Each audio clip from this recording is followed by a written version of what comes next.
शुभ संध्या प्यारे दोस्तों।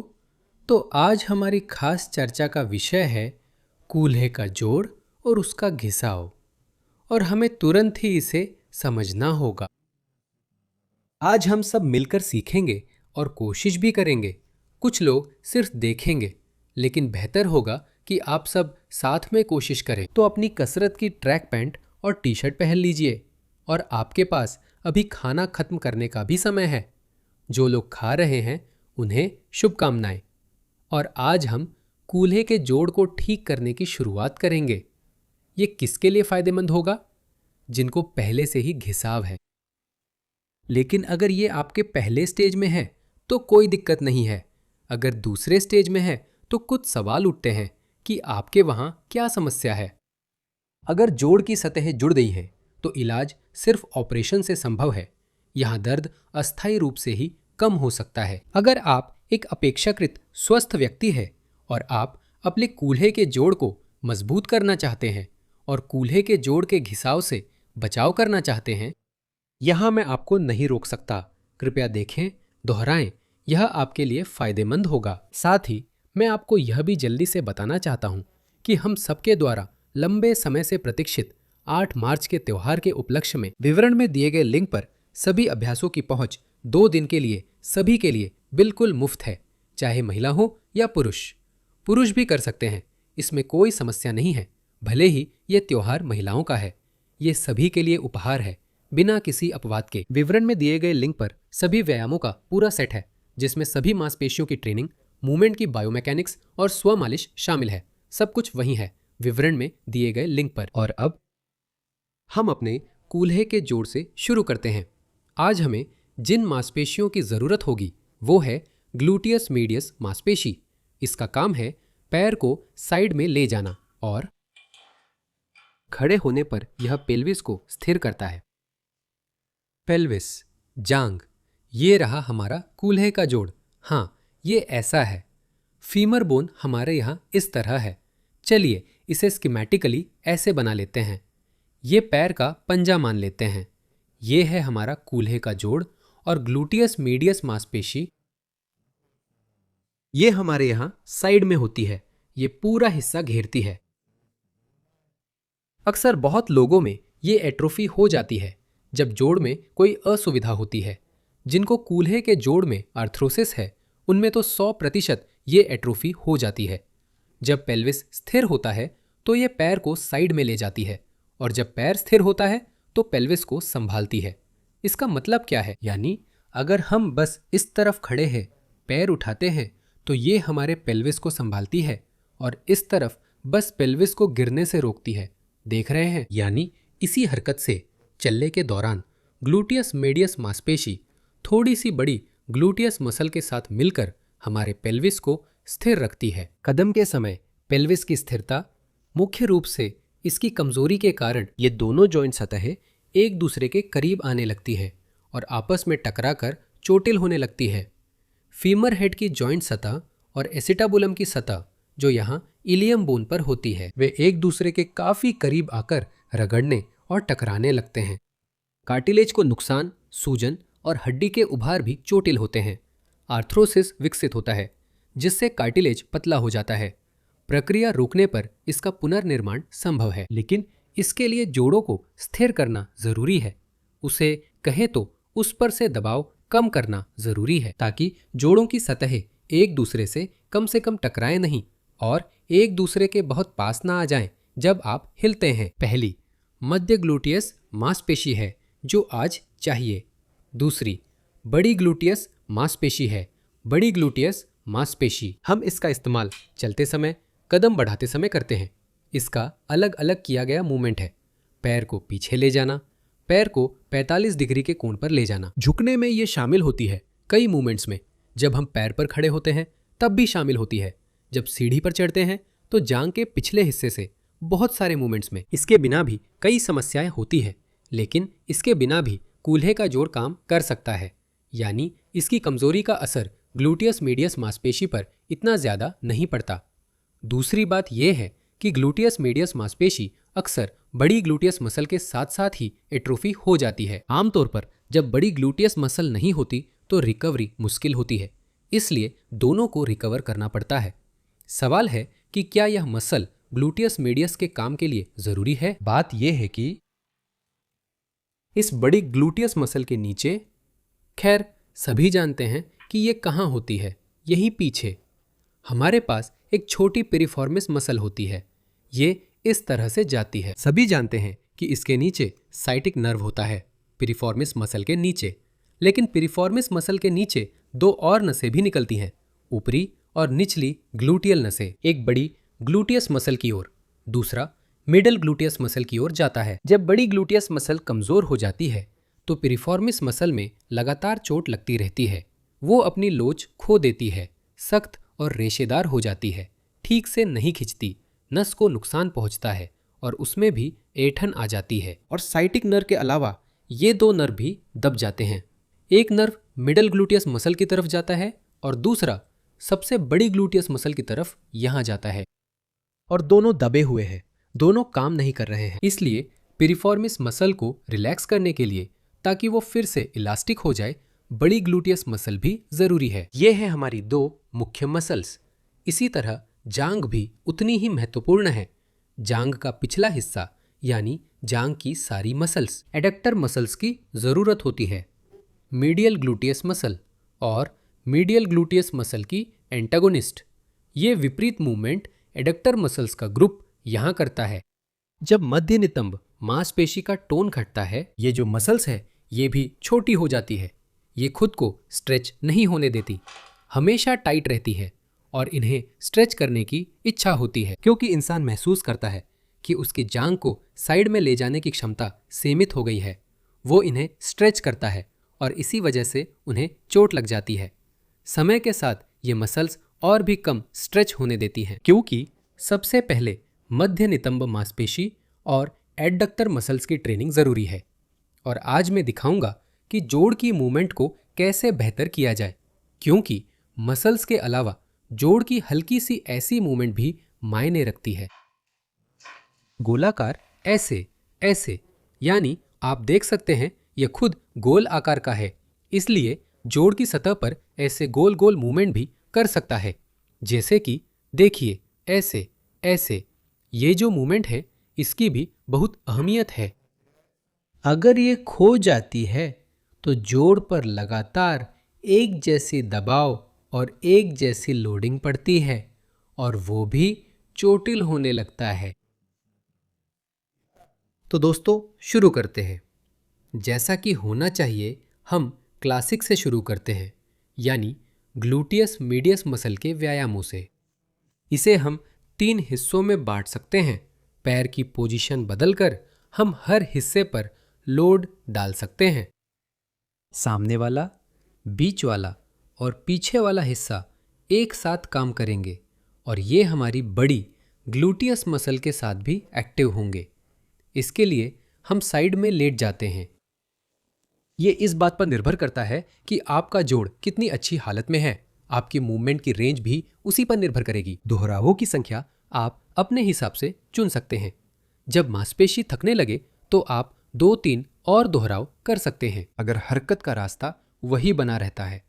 अगर दर्द महसूस हो तो वही रुक जाए, मांसपेशी को आराम दे। पहली एक्सरसाइज है पैर को ऊपर उठाना।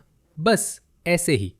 नीचे वाला पैर आप मोड़ ले ताकि आपका शरीर एक तरफ से दूसरी तरफ ना हिले। अगर गर्दन पैर से पहले थक जाए तो सिर के नीचे तकिया रख सकते हैं या ऐसे हाथ सिर के नीचे रख ले।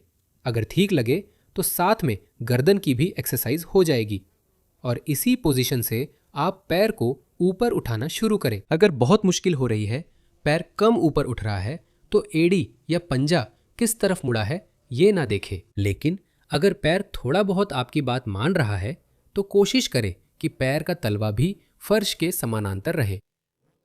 ऐसे ही ऊपर उठाना है। यह पहली स्थिति है। हमारा पैर वह शरीर के साथ एक सीध में समानांतर है। एक तरफ किया, मांसपेशी थक गई। 5 से 10 बार दोहराना काफी है, खासकर अगर आपने अभी शुरू किया है, पहली बार कर रहे हैं। और फिर दूसरी तरफ करें। हरकत का दायरा बहुत बड़ा करने की कोशिश ना करें, क्योंकि यहाँ आपका लक्ष्य जोड़ की गतिशीलता बढ़ाना नहीं है, बल्कि यहाँ मांसपेशी पर लगातार दबाव बनाए रखना है। यहाँ तक कि अगर आप अपनी टांग जितना कर सकते हैं उससे कम हरकत भी करेंगे तो भी ठीक है। ये बेहतर है, क्योंकि अगर आप बहुत ऊपर उठाते हैं तो मांसपेशियां आसानी से काम करती हैं। इसलिए इतनी सी हरकत की रेंज काफ़ी है। अगर मुश्किल हो तो टांग नीचे रखें, सेकंड भर आराम करें, फिर उठाएं, नीचे करें। अगर आसान लगे, मांसपेशी पर लगातार दबाव रखें, उठाएं, नीचे करें। मांसपेशी थक गई है, थकान महसूस हो रही है। शुरू में यह थकान बहुत जल्दी आ जाएगी। घूम गए। आप पूछ रहे हैं कि मैं गेंद हाथ में क्यों पकड़े हुए हूँ। व्यायाम के लिए इसे पकड़ना जरूरी नहीं है। बाद में मैं दिखाऊंगा कि इन मांसपेशियों को कैसे रिलैक्स करना है। कुल मिलाकर 2-3 सेट्स मिडिल ग्लूटियस पर किए। अब हम फिर से मिडिल ग्लूटियस पर ही काम करेंगे, लेकिन इसके दूसरे हिस्से पर। हम अपना पैर आगे की ओर ले जाते हैं और इसी पोजीशन से बिल्कुल वैसे ही उठाने की एक्सरसाइज करते हैं। जितना धीरे आप करेंगे उतना ही मुश्किल होगा। मतलब अगर शुरुआत में मुश्किल लगे तो थोड़ा सा मोमेंटम ले सकते हैं अगर बहुत ज्यादा मुश्किल हो, लेकिन वापसी की मूवमेंट को धीरे करने की कोशिश करें। ऊपर की ओर जल्दी ले जा सकते हैं, लेकिन वापस धीरे धीरे लाएं। अगर आप ऊपर और नीचे दोनों तरफ धीरे धीरे करेंगे तो मांसपेशियों पर ज्यादा दबाव पड़ेगा। दोहराव की संख्या थोड़ी कम होगी, लेकिन व्यायाम की प्रभावशीलता ज्यादा होगी। एक तरफ किया, फिर दूसरी तरफ किया, कुछ बार दोहराया। अगला, आप पैर को पीछे की तरफ इस तरह ले जाते हैं और इसी स्थिति से पीछे रखते हुए ऊपर उठाते हैं। ऊपर उठाते हैं, फिर नीचे लाते हैं। कोशिश करें कि 5 से 10 बार दोहराएं। एक तरफ, फिर दूसरी तरफ, दोनों तरफ। अगर आप इन व्यायामों में अब लोड महसूस नहीं कर रहे हैं, आप इन्हें कठिन बना सकते हैं। जैसे सामने की स्थिति में थोड़ा सा सोफे या बिस्तर से नीचे ले जाएं, जिससे मांसपेशी खिंचे। अब और नीचे, हाँ, यहां तक नहीं, बल्कि सीधा यहां तक। इससे आपकी मांसपेशी खिंच जाएगी। इसी खिंचे हुए स्थिति से उठाइए और पीछे की स्थिति में। पीछे की, अभी मैं घूमता हूं। अच्छा, मुझे कैसे घूमना है? ऐसे घूमता हूं। तो होता है कि पीछे की स्थिति में यहां भी देखिए, मैंने इसे यहां नीचे किया और यहीं से उठाया। मतलब मैं इसे फर्श से नहीं कर रहा, बल्कि यहीं से ऐसे एक बार और यहीं से उठाता हूं। मतलब यहां ये थोड़ी सी खिंच गई और इसी स्थिति से एक बार में ऊपर उठा लिया। खिंच गई, ऊपर उठा लिया। बस यह इसलिए है ताकि इसे थोड़ा मुश्किल बनाया जा सके और ज्यादा लोड दिया जा सके। आगे, गेंद मेरे हाथ में है। इसे लेकर कई लोगों के मन में सवाल होते हैं। अभी दिखाता हूं कि इसके साथ क्या करना था। वैसे इसे आप शुरुआत में कर सकते थे या अंत में, या फिर एक्सरसाइज के बीच में भी कर सकते हैं। इसके जरिए आप middle gluteus muscle, gluteus Maximus muscle और पेरिफॉर्मिस मसल के हिस्से पर अच्छे से काम करेंगे।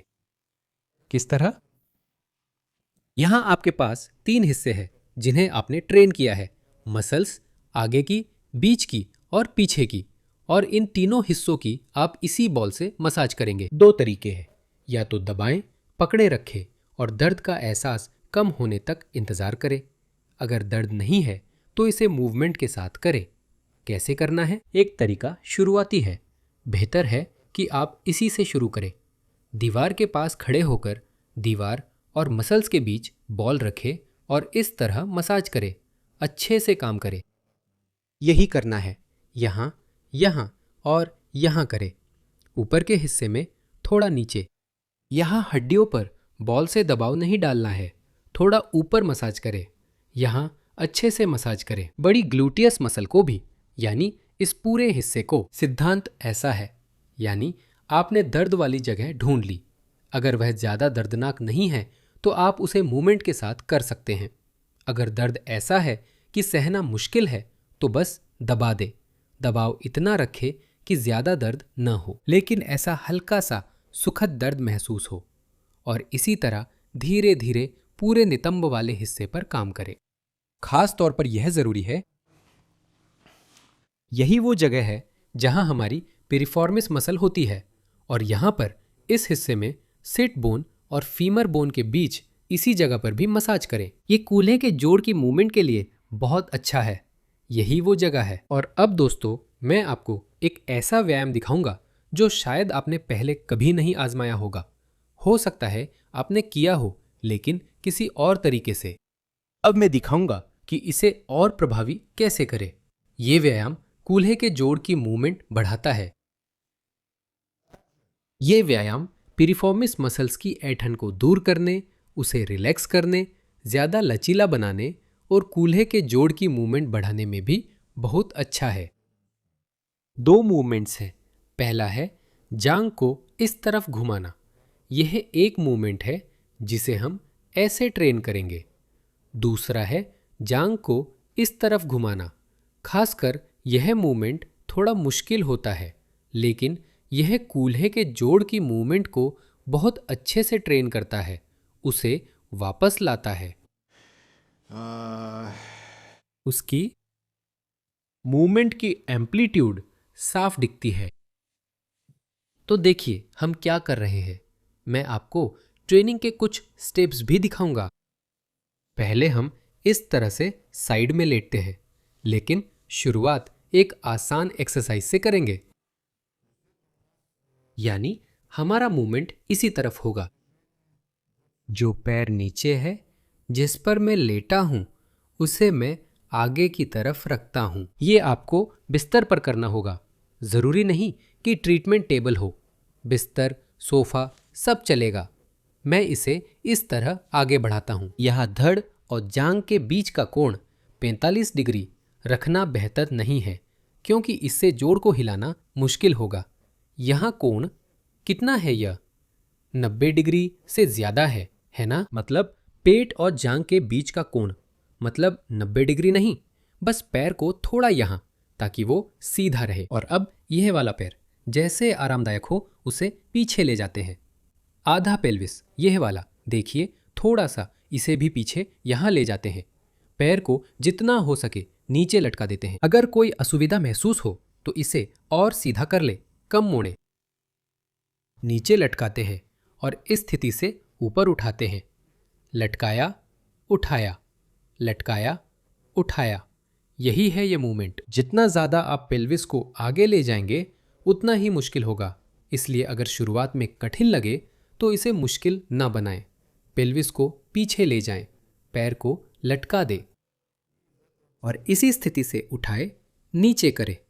धीरे धीरे मूवमेंट की रेंज बढ़ती जाएगी। अगर दर्द होता है तो मूवमेंट की रेंज कम रखें। पैर को पूरी तरह नीचे ना करें। अगर किसी भी रेंज में दर्द होता है तो यह मूवमेंट ना करें। अगली एक्सरसाइज आजमाएं जो हम करने वाले हैं, यानी इस तरह की मूवमेंट। इसमें एक साथ कई मसल्स काम करती हैं जो हिप जॉइंट के आसपास होती हैं। जब आप शुरुआत में यह एक्सरसाइज करेंगे तो मूवमेंट की रेंज दाएं और बाएं अलग अलग हो सकती है। एक तरफ रेंज थोड़ी ज्यादा हो सकती है, दूसरी तरफ थोड़ी कम। करके देखें। यानी जरूरी नहीं कि बहुत ऊपर उठाएं, आप इसे हॉरिजॉन्टल लेवल तक भी उठा सकते हैं। आरामदायक हो, बिना किसी असुविधा के आपको करना चाहिए। अक्सर ऐसा होता है कि शुरू में दाएं और बाएं की मूवमेंट की रेंज अलग अलग होती है। एक तरफ जल्दी थकान आ जाती है, दूसरी तरफ थोड़ी देर बाद। और इसका उल्टा मूवमेंट भी करें। अगर पहली मूवमेंट में दर्द होता है तो दूसरी से शुरू करें। अगर पहली में दर्द नहीं होता तो दोनों करें। रोलर ले। रोलर की जगह कोई भी तकिया ले सकते हैं। रखे, बेहतर है कि पैरों के बीच में न रखे, बल्कि ऐसे किनारे पर रखे। और यहां आप इसे थोड़ा ऊंचा भी रख सकते हैं। ऐसी ऊंचाई भी काफी है। इसी तरह पैर को लटकाएं और इसी पोजीशन से ऊपर उठाएं। ये व्यायाम भी कूल्हे के जोड़ की गतिशीलता को बहुत अच्छा विकसित करता है। यहां भी पेल्विस के इस निचले हिस्से को थोड़ा पीछे की तरफ ले जा सकते हैं। अपने लिए एक आरामदायक स्थिति चुनें। ऐसा रखें कि व्यायाम करते समय आपको कोई असुविधा न हो। अगर आप पैर से हल्की मदद करें तो कोई दिक्कत नहीं। ये मांसपेशियों के काम पर कोई नकारात्मक असर नहीं डालता और इसी स्थिति में भी उठाएं नीचे करें, उठाएं नीचे करें। अगर रोलर बहुत सख्त है, अगर वो जांग पर दबाव डालता है, तो आप उस पर कुछ बिछा सकते हैं या कोई नरम रोलर ढूंढ सकते हैं और दूसरी तरफ भी वही करें। यानी आपने रोलर रखा, पेल्विस की ऐसी पोजीशन चुनी कि आपको मूवमेंट करना आसान हो और इसी पोजीशन से आपने उठाया, नीचे रखा, उठाया, नीचे रखा। ऐसी ही मूवमेंट बस दोनों तरफ भी 5 से 10 बार तक दोहराएं। और अगला स्टेप भी लगभग ऐसा ही है। असल में वही मूवमेंट है, बस अब आप इसे रबर बैंड के साथ करना शुरू करते हैं। यहां रबर बैंड को बांधते हैं, इसे अपने पैर में फंसाते हैं, फिर से लेट जाते हैं, पेल्विस की पोजीशन थोड़ी बदलते हैं, इसे यहां घुमा देते हैं और इस पोजीशन से ऊपर की तरफ खींचते हैं, फिर धीरे धीरे वापस लाते हैं, ऊपर की तरफ खींचते हैं और धीरे धीरे वापस लाते हैं। बस ऐसे। ये मूवमेंट दोनों तरफ करते हैं। इस मामले में सख्त रबर बैंड की जरूरत नहीं है। यहां पर जोड़ की गतिशीलता को बहाल करने के लिए आपको ऐसी ही थोड़ी नरम, सख्त नहीं, रबर बैंड चाहिए। और इस मूवमेंट के विपरीत आप इसे एंकल वेट्स के साथ भी आजमा सकते हैं। असल में ये भी अच्छा ही होना चाहिए, या तो रबर बैंड के साथ, हाँ, और यहां भी ऊपर और नीचे। यहां आप या तो पैर के पंजे में फंसा सकते हैं या पिंडली पर थोड़ा नीचे। जितना ज्यादा आप अपने पेल्विस को घुमाएंगे, उतना ही ये ऊपर की ओर आसानी से यहां आ जाएगी।